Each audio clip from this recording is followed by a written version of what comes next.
If you want your SAT score to look like this, then you're in the right place. Hi, my name is Amay, and today I'm going to be giving you 5 unique tips to increase your SAT math score, plus a bonus if you stay all the way to the end. So just to give you a little bit of background reference on me, I got a 1540 on the SAT with a 1550 super score, and I also got a perfect PSAT math score. And all the advice that you're going to see in this video has been curated by me and my friends whose scores you just saw earlier. And it's all unique advice, right? I'm not going to sit here and tell you to take the Blue Book SAT practice tests or do Khan Academy. I'm already assuming that you have maybe around a 650 to a 790 on the SAT math. So these are going to be more unique tips that you probably haven't heard of before. The first piece of advice that I have for you guys is to please stop doom scrolling. Bro, if you are 30 seconds into this video and you're either already zoned out or watching this in 2 times speed, bro, I'm sorry, you are cooked. The SAT is a test where you have to sit there and you have to focus for 2.5 hours with a 10-minute break in the middle. So if you're watching TikTok for 4 hours a day, you probably have the attention span of a goldfish. So you're going to be sitting there, right? You're going to be reading the question. It's not going to make any sense to you. So you're going to reread it like 5 times until you actually understand what's going on. And if you think about how much time that wastes if you do that on like 5 to 10 questions, it's just crazy, right? You're automatically decreasing your score right then and there. So what I would recommend is please delete all social media off of your phone at least 2 weeks before the test. If you do that, then you'll be in decent shape because your attention span will have time to catch up, right? It'll be longer than like 10 seconds. So you'll actually be able to sit there, focus, read each question, understand what it's asking you, and do well on the test. This is probably the most applicable piece of advice there is for both the math and reading section.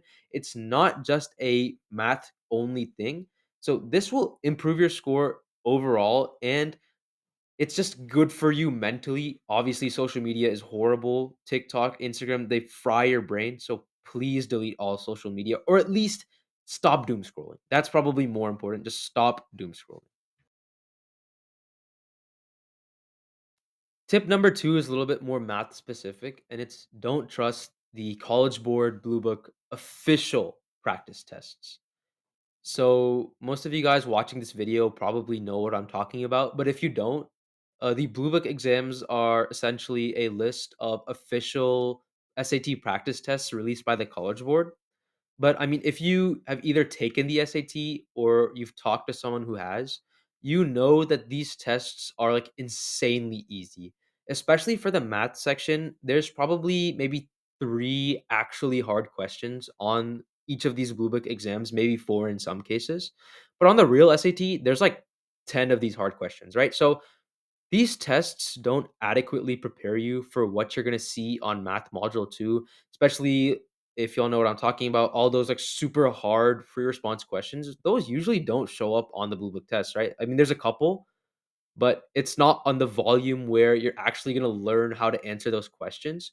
Because if you study right, the SAT should only be just pattern recognition on the math side of things. Just you should just be able to read a question, understand what you have to do to solve it, and either use algebra or Desmos to go through the execution of solving the question, right? It's not super complicated once you've studied enough, but those blue book tests don't really give you those hard questions. There are a lot of better sources out there that you can use to practice, and I'm not saying that don't take the Blue Book tests, right? I would definitely take them, but I mean, I would use them as a last resort, right? They're not that great for math. I mean, they're a little bit better for English, but not that much. They still give you a little bit of practice, but I mean, it's not nearly enough to get an 800 on the SAT math section. These Blue Book practice tests were actually so buns that I literally built my own SAT prep app so that other students like you wouldn't have to deal with those horrible prep resources.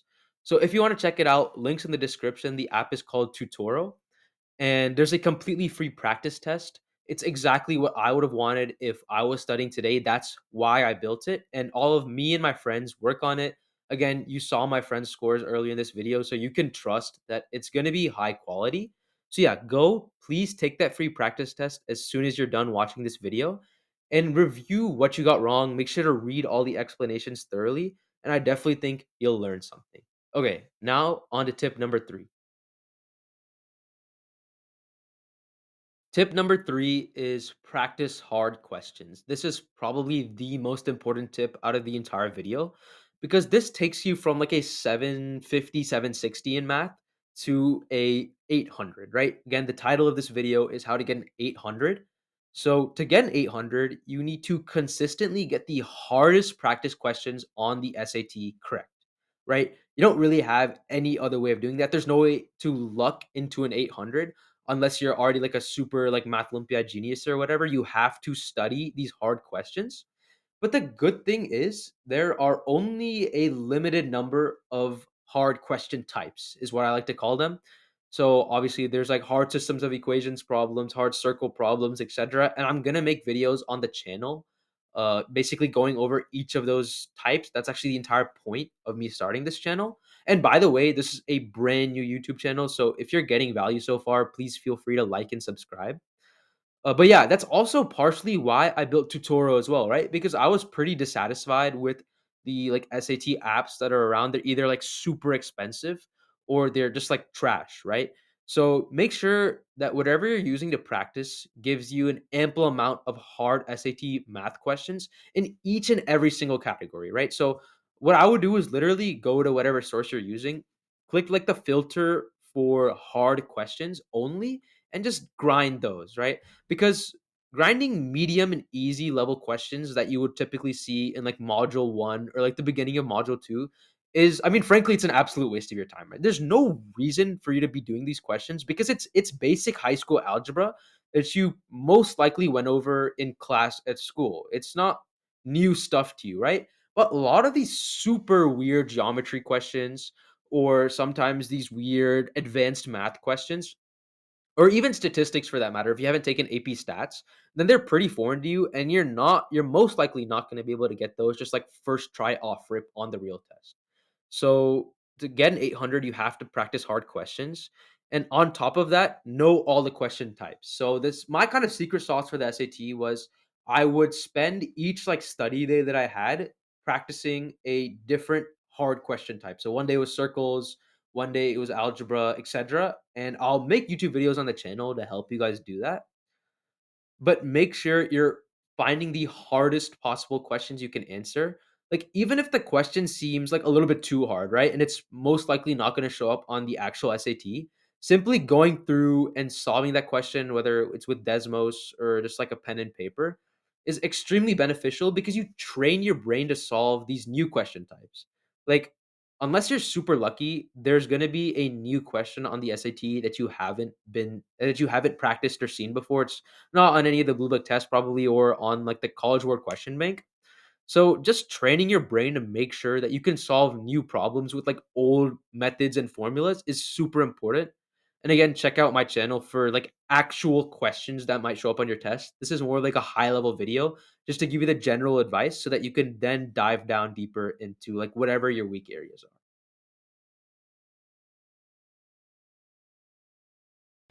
Okay, tip number 4 is also pretty similar to tip number 3, and that's learn how to do things algebraically. Like, I see all of these people online telling you use Desmos, use Desmos, use Desmos, right? But again, if you want to get that 800, there are some questions that you can't just solve with Desmos. I'll put some on the screen right now. Try to solve them with Desmos. It'll be either impossible or it'll take you way longer, right? So if you actually spend time just like learning some algebraic tricks, I think it'll definitely work out for you, right? Because there are going to be a lot of questions where it's just straight variables. There's no numbers involved. And especially on those free response questions, you can't just guess and check stuff and see what works, right? So please learn how to solve things like algebraically. And again, like people online, they tell you just use Desmos for everything, right? Like this guy. And I get that he's trying to make a point, but it's certainly not the most efficient solution. Both one, in terms of your actual test performance, like time you spend per question, and number two, like the time that you spend studying at home. There's definitely better ways to go about it than just using Desmos for every question, especially for those free response questions. Desmos becomes hard. Like if you know the algebra, right, you can kind of plug into Desmos, but you have to know the algebra first, right? That's super important. Same goes with geometry. So again, yeah, I'll make videos on the channel teaching you guys how to solve things algebraically because one, I also believe that it's important for your math foundation, right? Let's say you're trying to go into like a STEM major like CS or engineering. It's pretty important to be good at math. And maybe you can improve your skills by actually learning how to solve things algebraically. But two, I think it without knowing how to solve things algebraically, you won't get an 800 on the SAT. I think that's just a true reality of the situation. Tip number 5 is these are the formulas that you have to know cold for the SAT, right? I'm going to put them up on screen now. Uh, and since this is a high level video, I'm not going to talk about each one individually. There's going to be another video on the channel. So you can go and click my like channel icon or whatever and see that video after this one, right? But all of these formulas are not on your formula sheet, right? I would also advise knowing everything on the formula sheet, but I mean, if you don't memorize all that stuff, it's kind of fine, right? Because you can just reference it throughout your exam. But for these formulas, if you don't have them memorized and you see a question on the test, right, that requires the use of one of these formulas, either number 1, you're going to end up wasting like a lot of time because you didn't know this, or number 2, you're just going to straight get the question wrong, right? And after that, you can essentially kiss the 800 goodbye because remember, for that 800, you can maybe get one question wrong. I've seen it happen before because sometimes the college board adds these like little like test questions in or like what's it called? Experimental questions. Yeah, experimental questions in. But usually you have to get a perfect score, right? You have to get every single math question right. And to do that, you have to know these formulas. And there are also more, but I'm going to make another video on the channel discussing each one in depth with examples. So I would definitely go and check that out. But for now, I'm just going to put these up on the screen just so that y'all have them, memorize them. I would say the uses for them are pretty clear, but if you have any questions, please feel free to ask in the comments below. Now for the bonus tip, but before that, I want to thank all of y'all for watching this video. It's my first ever YouTube video, so it means a lot that you're here, and that's why I want to give y'all a bonus tip, right? And that bonus tip is pacing on the SAT math section. So if you've taken a practice test, you know how important pacing is. Let's talk about module 1 really quickly, but I think module 2 is probably more important. So on module 1, you should probably be getting every question right. I mean, obviously, if you want an 800, you have to get every question right. But I mean, even if you want like a super high score, like a 790, 780, you have to be getting every question right on module 1. Because if you get a question off module 1, I think it's already 20 points off for like 99% of questions, which is obviously like a huge decrease. So the good thing is that all these questions are free, right? Like if you take in a practice test or the real SAT, you know that these questions are like free as hell. Like it takes most people like 10 to 15 minutes to even finish the entirety of module 1 if you've actually been studying. So I would just finish module 1 as quickly as possible. Go through it twice, right? Go through it twice. I mean, most of these questions take like 5 seconds to answer. If you've already taken like algebra 2 or even like pre-cal and calc BC, you're good enough at math to answer most of these questions like instantly, right? So you're probably going to have 10 minutes left over after or like 10 minutes minimum, probably 15 after you've like answered and checked everything, you're 100% sure that everything's correct, right? In those 10 minutes, really take that time to like focus, right? You need to get ready for module 2 because module 2 is like 30 plus minutes of straight lock in, right? You can't be zoned out for even like a minute of module 2. It sets you behind because time is super valuable, right? When you get to those super hard questions. So what I literally used to do is after I got done with all the module 1 stuff, I used to meditate for like 10 minutes and I just like focused on my breathing. So that essentially gets your brain focused, right? So as soon as that timer hits 0 for module 1, the second you hop into module 2, like you're fully mentally prepared to take that section, like you're not like half zoned out. So yeah, definitely meditate or like do something to calm your brain before module 2. But now talking about module 2 itself, you need to zoom through those like early like first 10 questions, right? Like in my experience, the first 10 questions are similar to module 1 in terms that they're like absolutely free.